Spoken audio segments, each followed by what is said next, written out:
খাচ্ছিস রে আজকে? এই তো আজ ইলিশ মাছ খাচ্ছি দাদা। বাহ, একটু খাবো নিশ্চয়ই। তুই কিরম ভাবে খাস? আমি তো এরকম করে খাই, চটকে মেখে আহা, মেখে। ও যা হয়েছে না ইলিশ মাছটা। খাওয়া সবসময় তাড়াতাড়ি খেতে হয়।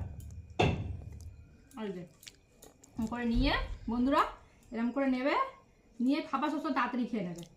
কিরম বলো তো? এই যে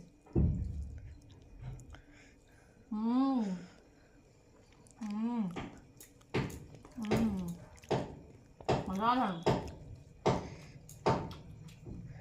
আমাদের লেট করে খাবার হলে হয় না, খাবার আপনার তাড়াতাড়ি ফাস্ট তুলবে যতটা হাতে হয় আর কি।